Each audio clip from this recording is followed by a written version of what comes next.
Hello viewers, তোমরা সবাই কেমন আছো? তো আশা করি প্রত্যেকেই ভালো আছো।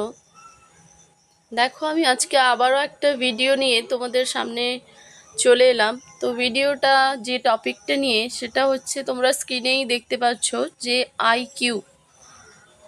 আমি এই আইকিউ নিয়ে এর আগেও ভিডিও আপলোড করেছি, কিন্তু এটা এমনই একটা ইম্পর্টেন্ট টপিক যে এখান থেকে বেশ কিছু প্রশ্ন থেকে যায়।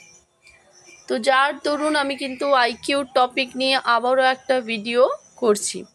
তো এই ভিডিওটা খুবই ইম্পর্টেন্ট, তোমরা কেউ স্কিপ করে দেখবে না, কারণ যদি স্কিপ করে থাকো তাহলে বিষয়টা বুঝতে পারবে না। তো স্কিপ না করেই পুরোটা দেখবে। এবং ভিডিও আগেই আমি বলতে চাই, তো স্কিপ না করেই প্রত্যেকে ভিডিওটা দেখবে, তাহলে পুরো বিষয়টা কিন্তু বুঝতে পারবে। ঠিক আছে? তো ভিডিওটা শুরু করার আগেই আরও একবার বলে দিই যে আমার চ্যানেলের ভিডিওগুলো যদি ভালো লেগে থাকে এবং তোমরা একটু হলেও যদি উপকৃত হও, তাহলে ভিডিওগুলোকে খুব লাইক করবে, কমেন্ট করবে এবং প্রচুর শেয়ার করবে। তো চলো শুরু করা যাক আজকের টপিক। তো আগেই বলেছিলাম যে আইকিউ, এই আইকিউর ধারণা সর্বপ্রথম কে দিয়েছিলেন? আইকিউর ধারণা সর্বপ্রথম তোমরা দেখতেই পাচ্ছ স্ক্রিনে, সর্বপ্রথম আইকিউর ধারণা দিয়েছিলেন 1916 খ্রিস্টাব্দের টারম্যান। 1916 খ্রিস্টাব্দের টারম্যান সর্বপ্রথম এই আইকিউর ধারণা দিয়েছিলেন। তো এই আইকিউর যে একটা গাণিতিক ভিত্তিতে যে মানুষের বুদ্ধাঙ্ক পরিমাপ করা যায়, সেটি সর্বপ্রথম কে বলেছিলেন? মনোবিজ্ঞানী টারম্যান। এছাড়াও তিনি আরও যেটা বলেছেন যে কোনো ব্যক্তির আইকিউ কিভাবে মাপা হয়। এখানে দেখো, এমন অভিক্ষা প্রস্তুত করতে হবে যেখানে ব্যক্তির সাধারণ জ্ঞানের প্রয়োজন হবে না বা প্রাতিষ্ঠানিক কোনো জ্ঞানের প্রয়োজন হবে না। তো কিসের প্রয়োজন হবে বা কার উপর ভিত্তি করে এই অভিক্ষা চলবে? তো বিচক্ষণতা, দ্রুততা, বুদ্ধিভিত্তিক বিবেচনার উপর ভিত্তি করেই কিন্তু আইকিউ নির্ধারণ করা হয়। যেরকম কি ধাঁধা নির্ণয়, হ্যাঁ, যে কোনো ধাঁধা নির্ণয়, যে কোনো ছবির অসম্পূর্ণকরণ, ছবিকে সম্পূর্ণকরণ, এরমভাবে বিভিন্ন অভিক্ষা হয়ে থাকে ব্যক্তির আইকিউ নির্ণয়ের ক্ষেত্রে বা পরিমাপের ক্ষেত্রে। তো এই আইকিউর যে গাণিতিক পদ্ধতিতে আমরা পরিমাপ করব, সেই গাণিতিক সূত্রটা কিন্তু আমি আগের ক্লাসেও বলেছি এবং এখনও তোমরা দেখতে পাচ্ছ। দেখো, সূত্রটাই রয়েছে যে MA/CA × 100, MA/CA × 100, অর্থাৎ MA হচ্ছে কি তোমার মানসিক বয়স, CA সাধারণ বয়স অর্থাৎ ক্রোনোলজিক্যাল এজ × 100। তো এখানে একটা সাধারণ সিম্পল উদাহরণের দিয়ে আমরা বুঝতে পারবো। দেখো, যেখানে কি বলা হয়েছে, 14 বছর বয়সের ছেলে মেয়ের যেসব সমস্যার সমাধান করে থাকে, সেই সব সমস্যার সমাধান যদি 10 বছরের ছেলে বা মেয়ে করতে সক্ষম হয়, তাহলে তার মানসিক বয়স কিন্তু হবে কত? 14।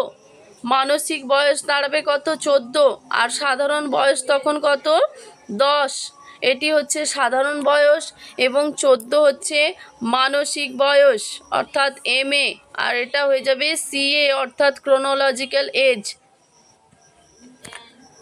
তো এখানে দেখো যে আমি যদি এই ফর্মুলাটা অ্যাপ্লাই করে তোমাদের সলভ করে দেখিয়ে দিই, তাহলে বিষয়টা আরও ভালো করে বুঝতে পারবে। দেখো, তো দেখো এই এক্সাম্পলটাই, এই যে উদাহরণটা, এটা আমরা কি করব? গাণিতিক সমস্যার সমাধান করব। গাণিতিক সমস্যার সমাধান কিভাবে হবে? যে কোনো প্রশ্ন থাকে যে কোনো শিক্ষার্থীর মানসিক বয়স 14, কোনো শিক্ষার্থীর মানসিক বয়স, কোনো শিক্ষার্থীর মানসিক বয়স কত বলা হয়েছে? 14। সাধারণ বয়স কত বলেছে? সাধারণ বয়স 10। তাহলে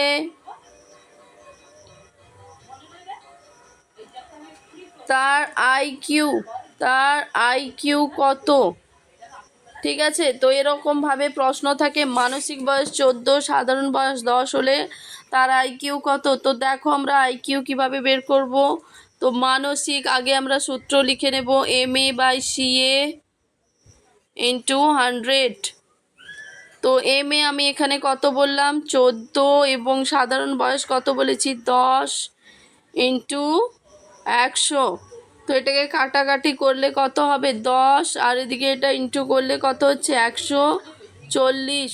তাহলে তার আইকিউ কত হচ্ছে? আইকিউ 140। তো এটাই হবে অ্যান্সার। আইকিউ কত হলো? 140। বোঝা গেছে? এভাবে কিন্তু আইকিউটা আমরা নির্ণয় করব। তো এরপরেই দেখো যে জন্মগতভাবে প্রত্যেক মানুষ বুদ্ধিমত্তা নিয়ে জন্মায়। আমরা যে সাধারণভাবে কাউকে বলে থাকি যে এর কোনো বুদ্ধি নেই, এটা কিন্তু সম্পূর্ণ ভুল কথা। যে প্রত্যেক মানুষের কিন্তু বুদ্ধিমত্তা রয়েছে, এই বুদ্ধিমত্তা নিয়েই কিন্তু মানুষ জন্মগ্রহণ করে।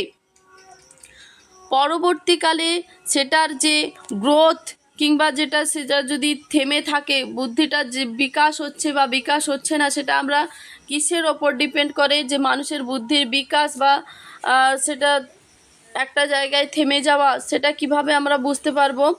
যে বা কার ওপর ডিপেন্ড করছে? যে পরিবেশ, খাদ্য গ্রহণ, স্নায়বিক ও মনস্তাত্ত্বিক কারণে কিন্তু বুদ্ধিমত্তার পরিবর্তন হতে পারে। তাহলে মানুষকে এখানে কি দেখা গেল? যে প্রত্যেক মানুষই বুদ্ধিমত্তা নিয়ে জন্মায়, কিন্তু পরবর্তীকালে পরিবেশ, খাদ্য গ্রহণ, স্নায়বিক ও মনস্তাত্ত্বিক কারণেই কিন্তু বুদ্ধিমত্তার পরিবর্তন হতে পারে। এই বুদ্ধির মাত্রার সঙ্গে কালক্রমিক বয়স অর্থাৎ ক্রোনোলজিক্যাল এজ এবং মানসিক বয়স মেন্টাল এজ ঘনিষ্ঠভাবে জড়িত। সময়ের সঙ্গে বাড়তে থাকা বয়সকে বলা হয় কালক্রমিক অর্থাৎ সাধারণ বয়স, এবং সঙ্গে বাড়তে থাকে তার বুদ্ধিমত্তা ভিত্তিক বয়স, এটাকে বলা হয় মানসিক বয়স বা মেন্টাল এজ। বয়সের বিবেচনায় একজন মানুষ কতটা বুদ্ধিমান সেটা নিরূপণ করার জন্যই কিন্তু মানসিক বয়স বা MA ব্যবহৃত হয়। আর এক্ষেত্রে ব্যবহৃত হয় বুদ্ধির মাত্রা পরীক্ষা বা আইকিউ টেস্ট। তো এখানে দেখো বর্তমান যুগে বিভিন্ন বুদ্ধি পরিমাপের জন্য অসংখ্য টেস্ট হয়েছে বা অসংখ্য অভিক্ষার প্রচলন হয়েছে। তো সর্বপ্রথম আমরা কে দেখলাম? যে টারম্যান 1916 সালে কিন্তু এই আইকিউ নির্ণয়ের ধারণা দিয়েছিলেন গাণিতিকভাবে। কিন্তু এই বর্তমানে কিন্তু আমরা অনেক ধরনের বুদ্ধি পরিমাপক অভিক্ষা দেখে থাকি। তো কি কি দেখো সেটা, যে আইকিউ, ইন্টেলিজেন্স কোয়েটেন্ট ছাড়াও আরও যে বুদ্ধি পরিমাপক পরীক্ষাগুলো রয়েছে বা অভিক্ষাগুলো রয়েছে, সেগুলি হলো Wechsler adult intelligence scale, Wechsler intelligence scale for children, Raven's progressive matrices, এবং কি রয়েছে ক্যাটেলের কালচার ফেয়ার। এগুলো সমস্ত কিন্তু বুদ্ধি পরিমাপক অভিক্ষা অর্থাৎ আইকিউ নির্ণয়ের যে অভিক্ষাগুলো হয়ে থাকে সেগুলো এই প্রত্যেকটা। আরও রয়েছে কিন্তু আমি বেশি আলোচনা করলাম না। তো এই 4টে তোমাদের জন্য বললাম। এরপরে আরও একটা প্রশ্ন থাকে কি, যে সব মানুষের বুদ্ধাঙ্ক। এরপরে আরও একটি প্রশ্ন থাকে যে সব মানুষের বুদ্ধাঙ্ক সমান হয় না কেন? কারণটা কি আমি আগের স্লাইডেই বলেছিলাম। আরও একটা বিষয় কি থাকে, যে নতুন কিছু জানার আগ্রহ, জ্ঞানের চর্চা, ইচ্ছা শক্তি, এগুলো কম থাকলে কিন্তু মানুষের আইকিউ কম হয়। এবং এই বিষয়গুলো যাদের বেশি থাকে, কিছু জানার আগ্রহ, জ্ঞানের চর্চা, ইচ্ছা শক্তি, এছাড়াও কি বলেছিলাম আগের স্লাইডে, আমি কি বলেছিলাম? যে পরিবেশ ছিল, খাদ্য গ্রহণ, কি বলেছিলাম? পরবর্তীকালে পরিবেশ, খাদ্য গ্রহণ, স্নায়বিক মনস্তাত্ত্বিক কারণে এই বুদ্ধিমত্তার পার্থক্যগুলো দেখা যায়। মানুষের মধ্যে বুদ্ধিমত্তার পার্থক্যগুলো আমরা দেখতে পাই। তো আজকের ক্লাস মূলত এই বিষয়গুলোই ছিল। তো প্রত্যেকটা বিষয় তোমরা ভালো করে দেখবে, বোঝার চেষ্টা করবে, আশা করি তোমরা বুঝতে পারবে। তো চলো আবারও একবার বলছি, ক্লাস যদি ভালো লেগে থাকে তাহলে প্রচুর লাইক, শেয়ার অ্যান্ড কমেন্টস, ঠিক আছে? তো চলো আজকে এই পর্যন্তই, প্রত্যেকে ভালো থাকবে।